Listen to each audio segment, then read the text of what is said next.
तो एक बार फिर से स्वागत हो गया दोस्तों आपके अपने ही चैनल डेली न्यू हब में। तो दोस्तों आज की इस वीडियो में हम बात करने वाले हैं जो T20 वुमेन प्रीमियर लीग 2024 का मैच नंबर 16 है उसके बारे में, जो कि 9 मार्च यानी आज रात को 7:30 बजे खेला जाएगा।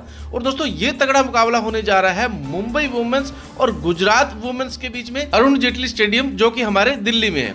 तो दोस्तों आज की इस वीडियो में हम बात करने वाले हैं इन दोनों टीमों के प्लेयर्स के स्टैट्स के बारे में, हेड टू रिकॉर्ड के बारे में, वेन्यू रिकॉर्ड के बारे में, प्लेयर्स बैटल के बारे में, कैप्टन और वाइस कैप्टन के सेफ ऑप्शन कौन रह सकते हैं उसके बारे में बात करेंगे।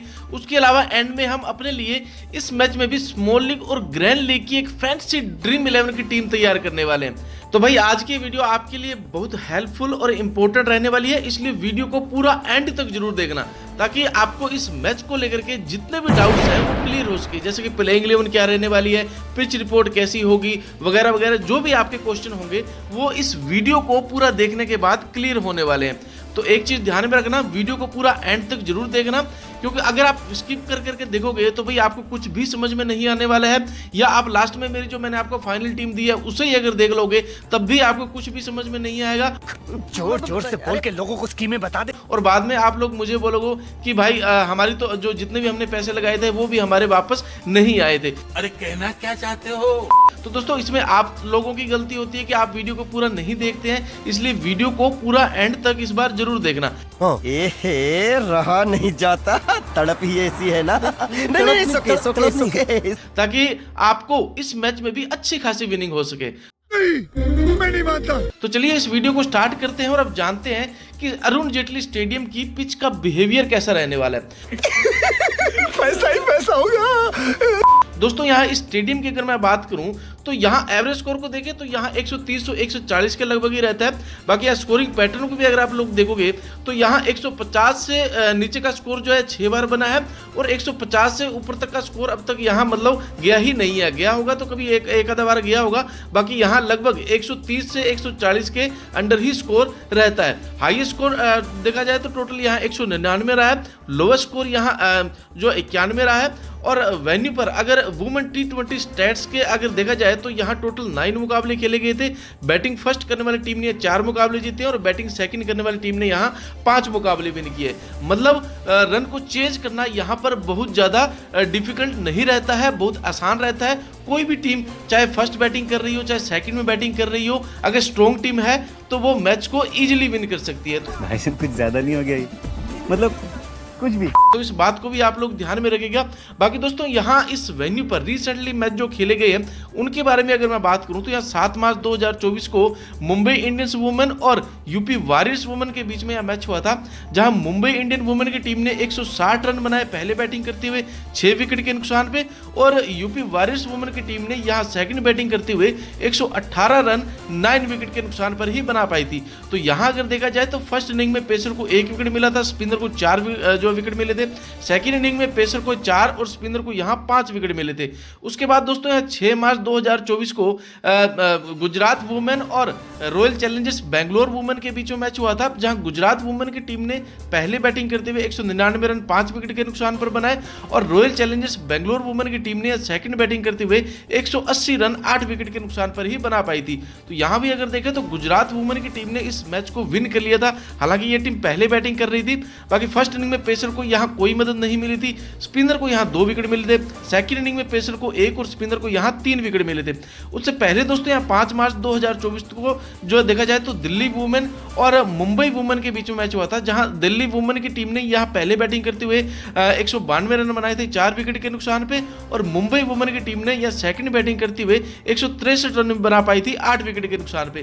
तो यहाँ भी अगर देखा जाए तो पहले बैटिंग करने वाली टीम यानी कि दिल्ली वुमेन की टीम ने इस मैच को विन कर लिया था। फर्स्ट इनिंग में पेसर को 2 और स्पिनर को 2 विकेट मिले थे। सेकंड इनिंग में पेसर को 4 और स्पिनर को भी यहाँ 4 विकेट मिले थे। उसके बाद में दोस्तों यहाँ 30 मार्च जो 2016 में खेला गया था वो ऑस्ट्रेलिया वुमेन और इंग्लैंड वुमेन के बीच में मैच हुआ था, जहां ऑस्ट्रेलिया वुमेन की टीम ने पहले बैटिंग करते हुए 132 रन 6 विकेट के नुकसान पर बनाए, और इंग्लैंड वुमेन की टीम ने सेकंड बैटिंग करते हुए सिर्फ 127 रन ही बना पाई थी 7 विकेट के नुकसान पे। यहां भी देखें तो फर्स्ट इनिंग में पेसर को 3 और स्पिनर को यहां 1 विकेट मिला था। सेकंड इनिंग में जो देखा जाए तो पेसर को 4 और स्पिनर को यहां 2 विकेट मिले थे। तो दोस्तों कुल मिलाकर देखा जाए पेसर और स्पिनर की अगर मैं बात करूं तो पेसर जो है फर्स्ट इनिंग और सेकंड इनिंग दोनों में इंपॉर्टेंट होने वाले हैं। बाकी स्पिनर की अगर मैं बात करूं तो वो फर्स्ट इनिंग और सेकंड इनिंग इन दोनों में अगर देखा जाए तो फर्स्ट इनिंग के मुकाबले सेकंड इनिंग में ज़्यादा इंपॉर्टेंट रहने वाले हैं। इस बात को भी आप लोग ध्यान में रखिएगा। बाकी दोस्तों एक और इंपॉर्टेंट बात, अगर आप लोगों ने अभी तक हमारे टेलीग्राम ग्रुप जिसका लिंक आपको नीचे डिस्क्रिप्शन और कमेंट सेक्शन में अवेलेबल है उसे अगर ज्वाइन नहीं किया है तो उसे पक्का से ज्वाइन कर लीजिएगा, क्योंकि लाइनअप आउट होने के बाद में अगर टीम में कोई बदलाव होते हैं या पिच रिपोर्ट में कुछ चेंजेज होते हैं तो आपको फाइनल अपडेट टेलीग्राम ग्रुप में दे दिया जाएगा। उसके अलावा आपको यहीं पर स्मॉल लीग और ग्रैंड लीग की टीम भी दे दी जाती है विद कैप्टन और वाइस कैप्टन के साथ। तो टेलीग्राम ग्रुप को पक्का से ज्वाइन कर लेना। और अगर आपने अभी तक हमारे इस यूट्यूब के चैनल डेली न्यू हब को भी सब्सक्राइब नहीं किया है तो इसे भी सब्सक्राइब करके बेल नोटिफिकेशन को ऑल पर सेट कर लीजिएगा, ताकि इस तरह की मैं जो भी वीडियो बनाऊं वो सबसे पहले पहुंचे आपके पास। उसके बाद दोस्तों बात कर लेते हैं इन दोनों टीमों के बीच हेड टू हेड रिकॉर्ड के बारे में। दोस्तों इन दोनों टीमों के बीच में अब तक हेड टू हेड के सिर्फ 3 मुकाबले खेले गए थे, जो तीनों के तीनों मुकाबले मुंबई इंडियंस की टीम ने विन किए। बाकी अगर इनके पिछले लास्ट 5 मैच के रिकॉर्ड्स को भी देखा जाए तो यहाँ गुजरात गेंट्स की टीम ने यहाँ पिछले 5 मुकाबलों में से सिर्फ एक ही मुकाबला विन करके आ रही है, और मुंबई इंडियंस की टीम पिछले 5 मुकाबलों में 3 मुकाबले विन करके आ रही है। तो यहाँ अगर स्ट्रॉन्ग टीम की मैं बात करूं तो वो मुंबई इंडियंस की टीम जो स्ट्रॉन्ग टीम लग रही है। बाकी देखते हैं कि कौन पहले बैटिंग कर रही है, उसके हिसाब से हमें अपनी फैंसी टीम तैयार करनी है, क्योंकि दोस्तों ये इस पर भी डिपेंड करता है कि कौन सी टीम पहले बैटिंग करने आ रही है। अगर गुजरात गेंट्स की टीम पहले बैटिंग करने आती है तो आप मान के चलिए 120 से 130 के बीच में स्कोर रहने वाला है, और मुंबई इंडियंस की टीम अगर पहले बैटिंग करती है तो 150 से लेकर के 170 के बीच में स्कोर भी रह सकता है। उसके बाद दोस्तों अब बात कर लेते हैं इन दोनों टीमों की पॉसिबल प्लेइंग 11 के बारे में और प्लेयर्स के रीसेंट परफॉर्मेंस के बारे में। यहाँ दोस्तों मुंबई इंडियंस की वुमेन्स की अगर मैं बात करूँ तो यहाँ आपको देखा जाए तो हेली मैथ्यू ये आपको यहाँ ओपनिंग करते हुए देखेंगे, इसके साथ आपको याशिका भाटिया ये दोनों ओपनिंग करते हुए दिखेंगी। बाकी हेली मैथ्यू की अगर मैं बात करूँ रीसेंट फॉर्म को देखा जाए तो 55 यहाँ विकेट लेस, फिर 26 रन यहाँ विकेट लेस, 29 यहाँ इनको 1 विकेट मिली थी, फिर 4 रन बनाए थे। लास्ट वाला मुकाबला जो हुआ था उसमें यहाँ इन्होंने जो 1 विकेट मिली थी, तो काफ़ी इंपॉर्टेंट प्लेयर होंगे। इस बार आपको 20 से 30 रन बनाते हुए ईजिली दिखने वाली है, और हो सकता है 1 से 2 विकेट निकालते हुए भी दिखे। तो आपके लिए कैप्टन और वाइस कैप्टन भी सेफ ऑप्शन हो सकती है, तो काफ़ी इंपॉर्टेंट प्लेयर होंगी। उसके बाद में याशिका भाटिया की अगर मैं बात करूं तो दोस्तों विकेट कीपिंग वाले सेक्शन में रहती है। बाकी हालांकि लास्ट के दोनों मुकाबले उन्होंने कुछ खास किया नहीं था, 6 रन और 9 रन की पारी खेली थी। उससे पहले एक बार इन्होंने 26 रन और 31 रन की जो जबरदस्त पारी खेल रखी है। काफी इंपॉर्टेंट प्लेयर है ये भी, हो सकता है इस बार आपको कुछ अच्छा करते हुए देखें, तो आप ट्राई करना चाहो आप इन्हें भी अपनी फैंसी टीम में इस बार ट्राई कर सकते हैं। बाकी नेट्सविल ब्रंट की अगर मैं बात करूं तो दोस्तों ये ऑलराउंडर सेक्शन में रहती है, ये भी आपको बैटिंग और बॉलिंग दोनों से अच्छे खासे पॉइंट दिला सकती है। सिलेक्शन परसेंटेज भी देखा जाए तो इनका कुछ ज्यादा इतना हाई है नहीं, 91% है।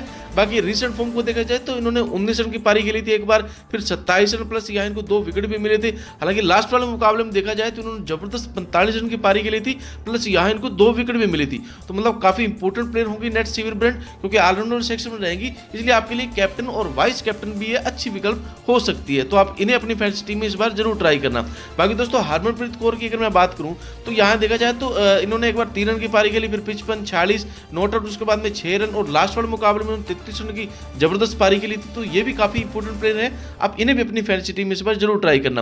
बाकी अमेलिया कैर की अगर मैं बात करूं दोस्तों ये भी ऑलराउंडर सेक्शन में रहती है, तो ये भी आपको बैटिंग और बॉलिंग दोनों से अच्छे खासे पॉइंट दिला सकती है। रिसेंट फॉर्म को देखें तो 23 रन 1 विकेट, फिर 40 रन यहाँ ये विकेटलेस रही थी, फिर 17 रन की जो पारी खेली थी। फिर उसके बाद में लास्ट वाला मुकाबला जो हुआ था उसमें उन्होंने 39 रन की पारी खेली थी। हालांकि यहाँ भी ये विकेटलेस रही थी, लेकिन इस बार मुझे लग रहा है कि आपको 1 से 2 विकेट निकालती हुई दिखने वाली है। तो आप ये भी आपके लिए काफी इंपॉर्टेंट प्लेयर होंगी, आप इन्हें भी अपनी फैंसी टीम में इस बार ट्राई कर सकते हैं।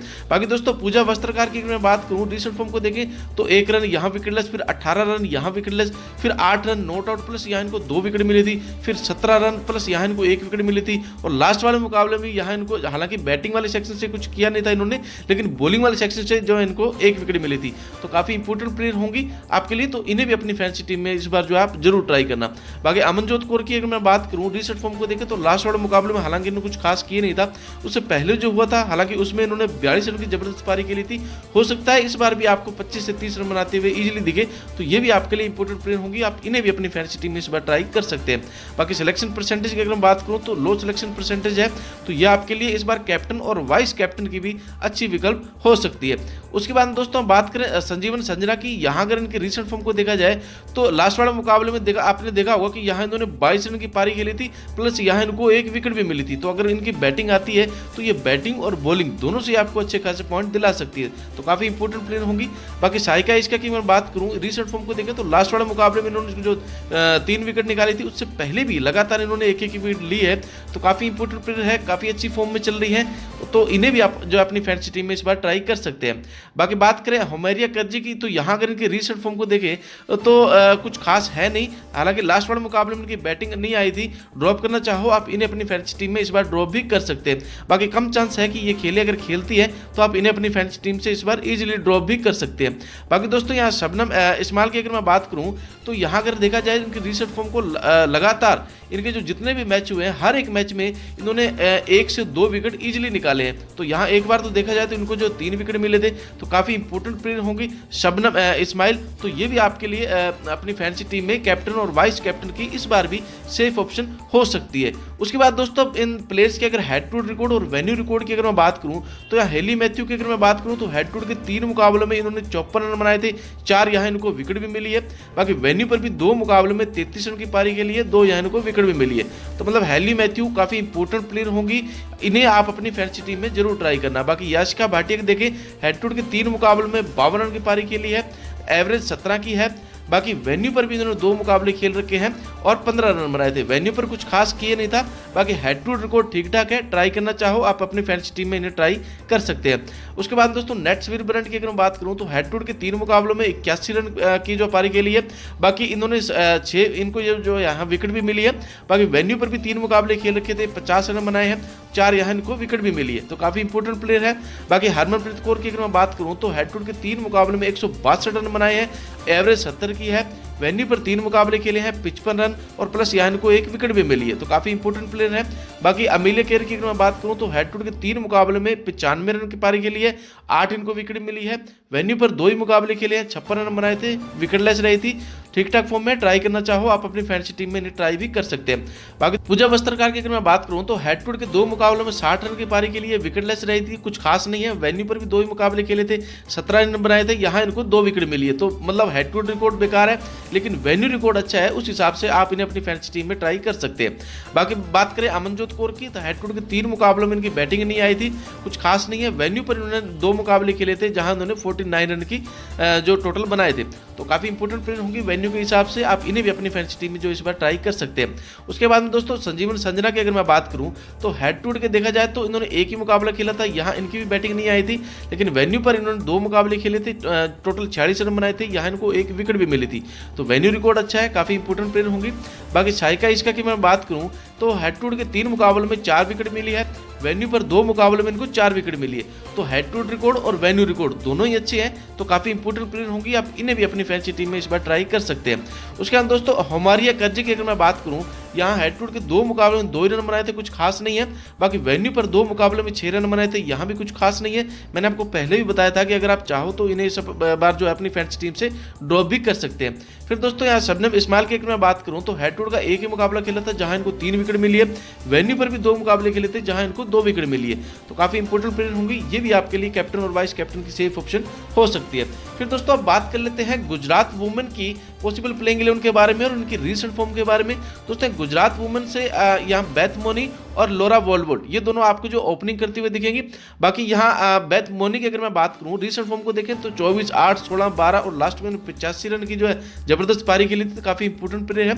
लोरा वॉलवुड की अगर मैं बात करूँ तो यहाँ रीसेंट फॉर्म देखें तो 3, 12, 28, 0 लास्ट वाले मुकाबले में भी इन्होंने जो 76 रन की पारी के लिए थी, ये भी काफी इंपॉर्टेंट प्लेयर है, काफी अच्छी बैट्समैन है, तो इन्हें भी आप जो अपनी फैंसी टीम में ट्राई कर सकते हैं। उसके बाद दोस्तों फोबी लिचफील्ड की अगर मैं बात करूं तो यहाँ इनके रीसेंट फॉर्म को देखें तो 7, 5, 5, 35, 15 और लास्ट में जो 18 रन की पारी खेली थी, ठीक ठाक फॉर्म में है, ट्राई करना चाहो कर सकते हो। बाकी यहाँ बात करें कृष्णमूर्ति की रिसेंट फॉर्म को देखें तो हालांकि अभी तक इन्होंने कुछ खास किए नहीं था, एक बार इन्होंने 12 रन की पारी खेली थी, तो ड्रॉप करना चाहो आप इन्हें भी अपनी फैंसी टीम से जो है इस बार ड्रॉप भी कर सकते हो। उसके बाद दोस्तों एशली गार्डन की अगर मैं बात करूं, रिसेंट फॉर्म को देखो तो 7 रन प्लस 1 विकेट फिर 30 रन की पारी खेली थी, हालांकि यहाँ ये विकेटलेस रही थी। उसके बाद उन्होंने 40 रन की पारी खेली थी, प्लस यहाँ इनको 2 विकेट मिले थे।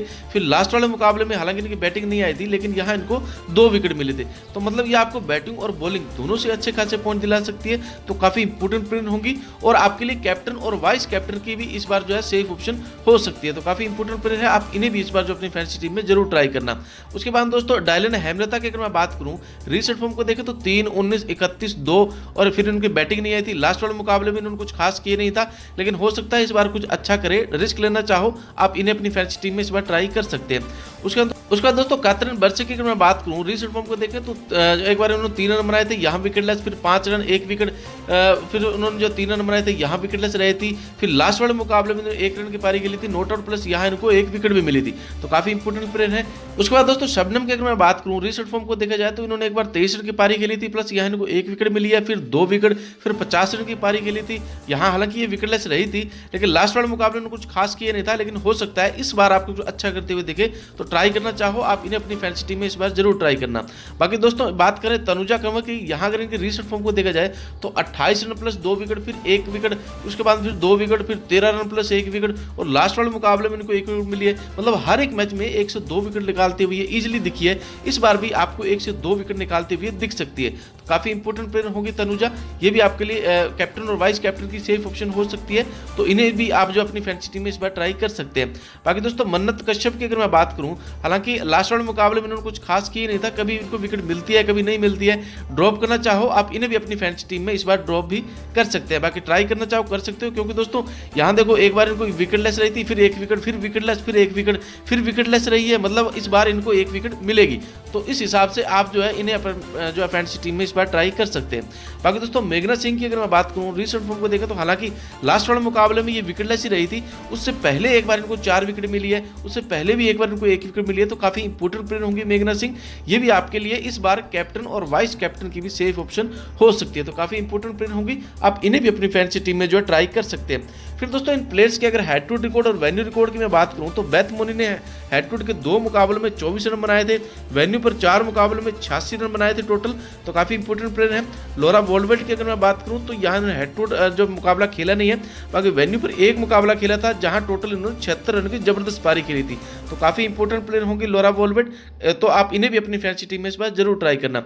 बाकी फोबिया लिचफील्ड की अगर मैं बात करूं तो हेड टू के 1 मुकाबले में 7 रन बनाए थे, कुछ खास नहीं है। वेन्यू पर 1 मुकाबला खेला था, जहां इन्होंने 18 रन बनाए थे, तो ठीक ठाक फॉर्म में ट्राई करना चाहो कर सकते हो। बाकी वेदा कृष्णमूर्ति की अगर मैं बात करूं तो हेड टू रिकॉर्ड है नहीं, बाकी वेन्यू पर 2 मुकाबले खेले थे, जहां इन्होंने 25 रन बनाए थे टोटल, तो ठीक ठाक फॉर्म में ट्राई करना चाहो कर सकते हो। बाकी ड्रॉप करना चाहो तो आप इन्हें अपनी फैंसी टीम से इस बार ड्रॉप भी कर सकते हो। एशली गार्डनर की अगर मैं बात करूं तो हेड टू के 3 मुकाबले में 23 रन बनाए थे, जहां इनको 4 विकेट भी मिली है, मतलब ये आपको बैटिंग और बॉलिंग दोनों से अच्छे खासे पॉइंट दिला सकती है। वेन्यू पर भी 1 मुकाबला खेला था, बाकी रन उन्होंने जो बैटिंग इनकी आई नहीं थी, लेकिन यहाँ इनको 2 विकेट भी मिली थी, तो ये बैटिंग वाले सेक्शन से तो नहीं, लेकिन बॉलिंग वाले सेक्शन से आपको अच्छे खासे पॉइंट दिला सकती है। उसके बाद दोस्तों डायलन हेमलता की अगर मैं बात करूं तो यहाँ देखा जाए तो हेड टू के 3 मुकाबले खेले थे, जहां इन्होंने जो टोटल 38 रन बनाए थे और यहाँ इनको 1 विकेट भी मिली थी, और कुछ खास किए नहीं था वेन्यू पर, बाकी ठीक ठाक फॉर्म में ट्राई करना चाहो कर सकते हो। फिर दोस्तों कटारिया बेर्से की मैं बात करूँ, हेड टू देखा जाए तो 1 मुकाबले में 25 रन बनाए थे, जहां इनको 1 विकेट मिला था। वेन्यू पर भी 1 मुकाबला खेला था, जहां इनको 1 विकेट मिला था। हेड टू रिकॉर्ड और वेन्यू रिकॉर्ड दोनों ठीक ठाक है, ट्राई करना चाहो आप कर सकते हो। बाकी दोस्तों शबनम शकील की अगर मैं बात करूं तो यहाँ अगर देखा जाए तो हेड टू का मुकाबला इन्होंने कोई खेला नहीं है, वेन्यू पर 1 मुकाबला खेला था, जहां कुछ खास किए नहीं था। ड्रॉप करना चाहो आप अपनी फैंसी टीम से इन्हें ड्रॉप भी कर सकते हो। तनुजा कंवर की अगर मैं बात करूं तो हेड टू के 3 मुकाबले में 28 रन बनाए थे, 4 विकेट मिली है। बाकी देखा जाए तो उन्होंने वेन्यू पर 1 ही मुकाबला खेला था, जहां इनको 1 विकेट मिली है, तो ये भी ठीक ठाक फॉर्म में ट्राई करना चाहो कर सकते हो। बाकी मन्नत कश्यप की अगर मैं बात करूं तो हेड टू रिकॉर्ड है नहीं, बाकी वेन्यू पर 1 मुकाबला खेला था, जहां इन्होंने भी कुछ खास किए नहीं था, तो इन्हें अगर ड्रॉप करना चाहो तो आप इन्हें भी अपनी फैंसी टीम से इस बार ड्रॉप भी कर सकते हो।